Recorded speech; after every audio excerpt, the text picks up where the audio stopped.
Good morning friends. இது உங்கள் friends fools academy. நம்ம இப்போ என்ன பார்க்க போகிறோம் அப்படின்னா, ஏப்ரல் 22, 2024 திங்கட்கிழமை இன்னைக்கு கரண்ட் அஃபேர்ஸ் தான் பார்க்க போகிறோம்.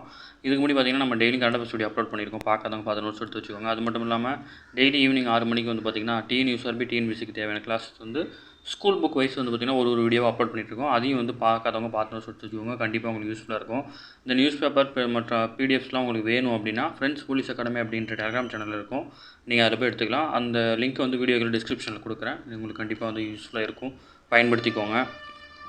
இன்றைக்கி கரண்ட் அஃபேர்ஸ் வந்து பார்த்திங்கன்னா நம்ம லாஸ்ட்டாக இனிமேல் வந்து பார்த்திங்கன்னா கரண்ட் அஃபேர்ஸ் போட்டு கரண்ட் அஃபேர்ஸ் வீடியோ அப்லோட் பண்ணதுக்கப்புறம் அது சம்மந்தமான 5 கொஸ்டின் வந்து பார்த்திங்கன்னா குயிஸ் மோடில் வந்து நம்ம டெலிகிராம் சேனலில் கேட்பாங்க. அதுக்கு வந்து ஆன்சர் பண்ணி நீங்கள் வந்து கரெக்டாக படிச்சிருக்கீங்களா அப்படின்னு செக் பண்ணிக்கோங்க.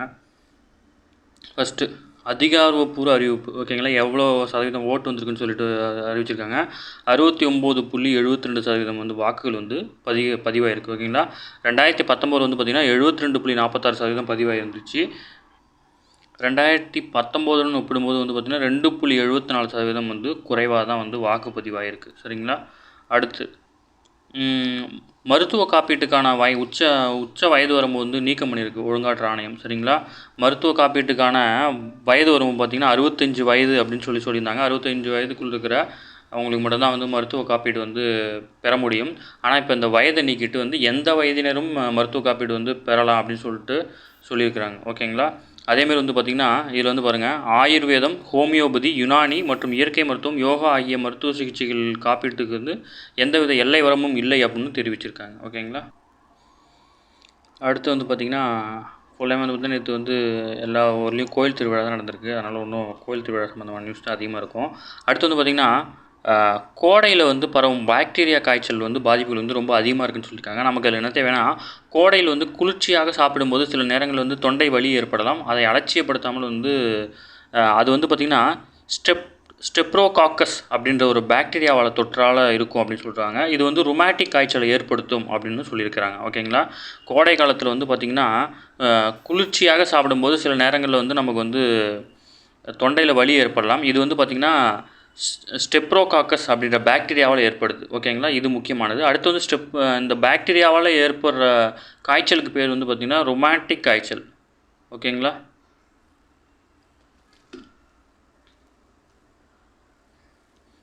அடுத்து நிலக்கடலையின் நோய் தடுப்பு முறைகள். வேளாண் துறையில் வந்து பார்த்திங்கன்னா நிலக்கடலை வந்து பார்த்திங்கன்னா நிலக்கடலை காளகஸ்தி நோய் அப்படின்னு பொதுவாக அழைக்கப்படுது ஒரு நோய். அந்த நோய் பேர் வந்து காய்வடு நூற்புழு நோய், ஓகேங்களா?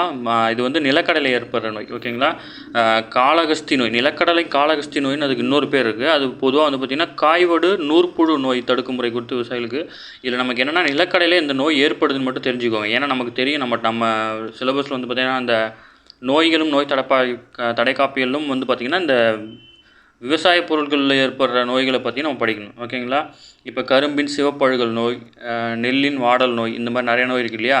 அதில் வந்து பார்த்திங்கன்னா கடலைக்கு வந்து பார்த்திங்கன்னா காய்வடு நூற்புழு நோயும் ஒன்று ஏற்படுது அப்படின்னு சும்மா ஞாபகம் வச்சுக்கோங்க, சரிங்களா? அடுத்து நம்ம மேலே பார்த்தது வந்து டீட்டெயிலாக கொடுத்துருக்காங்க. தமிழகத்தில் வந்து 69.72% வந்து வாக்குப்பதிவாயிருக்கு.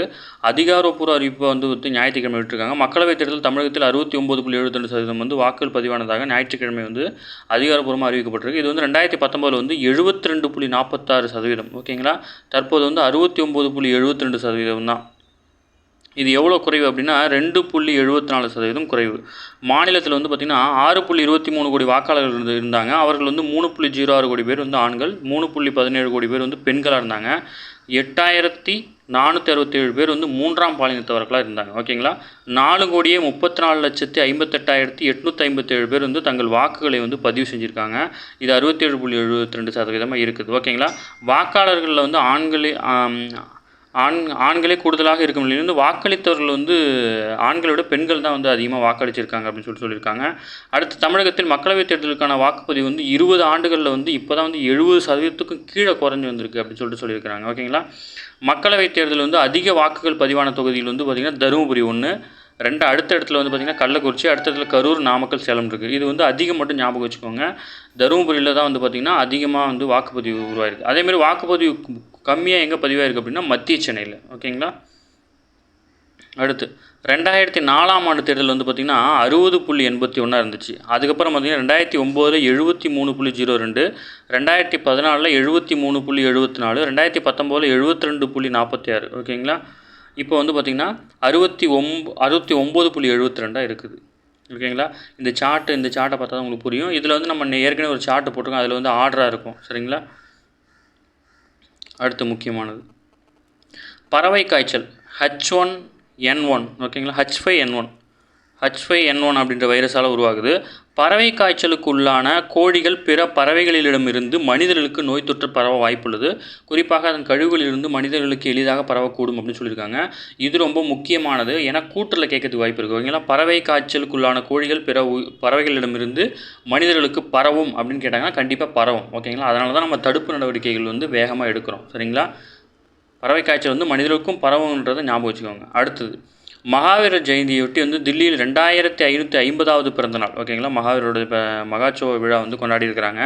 அப்போ வந்து என்ன பண்ணியிருக்காங்க அப்படின்னா மகாவீரர் ஜெயந்தியொட்டி நினைவு தபாலையும் சிறப்பு நாணயத்தையும் பிரதமர் மோடி வந்து வெளியிட்டிருக்காரு. இது முக்கியமானது. இதை மட்டும் ஞாபகம் வச்சுக்கோங்க. ஓகேங்களா?